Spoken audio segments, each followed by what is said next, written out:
Parliament వర్షాకాల సమావేశాలు పూర్తిగా వాషౌట్ అయ్యాయి. ఉదయం సభలు ప్రారంభం కావడమే ఆలస్యం. ప్రతిపక్షాలు ఆందోళనకు దిగాయి. లలిత్ గేట్, వ్యాపం కుంభకోణాల్లో ఆరోపణలు ఎదుర్కొంటున్న మంత్రులను తొలగించాలంటూ కాంగ్రెస్ ఎంపీలు నిరసనకు దిగారు. విపక్ష సభ్యులు ఎంతకు వెనక్కి తగ్గకపోవడంతో ఉభయ సభలను నిరవధికంగా వాయిదా వేశారు. మరోవైపు పార్లమెంటు సమావేశాలను పొడిగించే అవకాశం ఉందంటూ ఊహాగానాలు వినిపించాయి. కీలక బిల్లులు ఆమోదం పొందాల్సి ఉండటంతో సమావేశాలను పొడిగిస్తారని వార్తలు వెలువడ్డాయి. అటు రాజకీయ వ్యవహారాల కేబినెట్ కమిటీ కూడా ఈ అంశంపై చర్చించింది. అయితే సమావేశాలు పొడిగించడానికి కమిటీ మొగ్గు చూపలేదని సమాచారం. పార్లమెంట్లోనే కాదు, వెలుపల కూడా విపక్షాలు ఆందోళన కొనసాగించాయి. సభలు ప్రారంభమైనప్పటి నుంచి చివరి రోజు వరకు ఉభయ సభలు సాగకుండా చేసిన కాంగ్రెస్ పార్టీ ఆఖరి రోజు కూడా తన పట్టు వీడలేదు. పార్లమెంట్ వాయిదా తర్వాత కాంగ్రెస్ ఎంపీలు పార్లమెంట్ ఆవరణలోని గాంధీ విగ్రహం వద్ద ఆందోళన చేపట్టారు.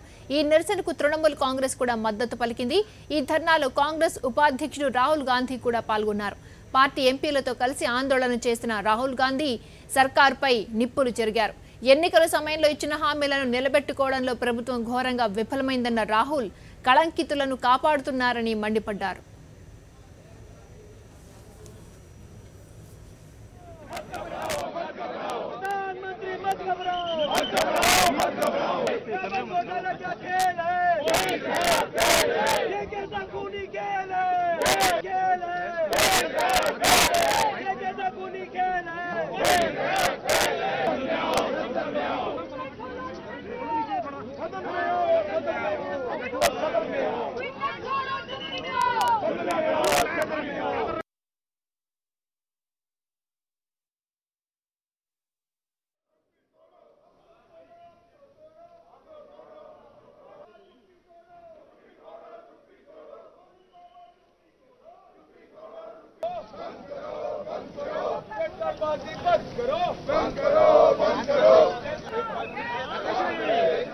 और आगे जी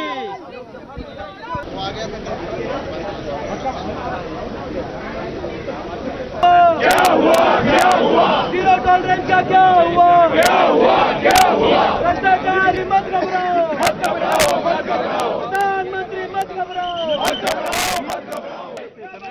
क्या खेल है ये कैसा खूनी खेल है